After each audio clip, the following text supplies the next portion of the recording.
కీర్తనల గ్రంథము 17వ అధ్యాయము. యెహోవా న్యాయమును ఆలకించుము, నా మొరను అంగీకరించుము, నా ప్రార్థనకు చెవియొగ్గుము. అది కపటమైన పెదవుల నుండి వచ్చినది కాదు. నీ సన్నిధి నుండి నాకు తీర్పు వచ్చునుగాక. నీ కనుదృష్టి న్యాయముగా చూచును.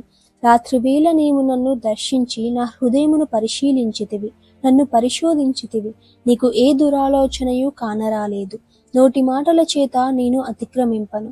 మనుష్యుల కార్యముల విషయమైతే బలాత్కారుల మార్గములు తప్పించుకొనుటకై నీ నోటి మాటలను బట్టి నన్ను నేను కాపాడుకొని ఉన్నాను. నీ మార్గముల యందు నా నడకలను స్థిరపరచుకొని ఉన్నాను. నాకు కాలు జారలేదు.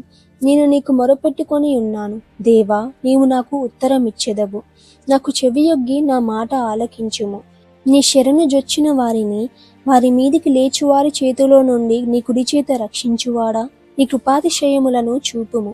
ఒకడు తన కనుపాపను కాపాడుకున్నట్లు నన్ను కాపాడుము. నన్ను లయపరచబోరు దుస్తుల పోగొట్టి కాపాడుము.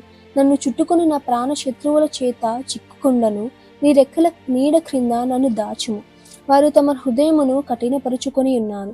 వారి నోరు గర్వముగా మాటలాడును. మా అడుగు జాడలను గుర్తుపట్టి వారెప్పుడు మమ్ము చుట్టుకొని ఉన్నారు. మమ్మును నేలను కూల్చుటకు గురిచూచుచున్నారు. వారు చీల్చుటకు ఆతురపడి సింహము వలె, చాటైన స్థలములలో పొంచి కొదమ సింహము వలె ఉన్నారు. యెహోవా, లెమ్ము, వానిని ఎదుర్కొని వాని పడగొట్టుము.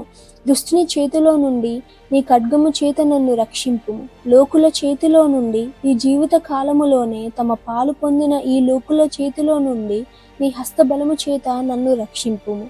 నీవు నీ దానములతో వారి కడుపు నింపుచున్నావు. వారి కుమారులు కలిగి తృప్తి నొందుదురు.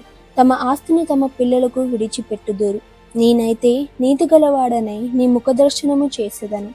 నేను మేల్కొనున్నప్పుడు నీ స్వరూప దర్శనముతో నా ఆశను తీర్చుకుందును.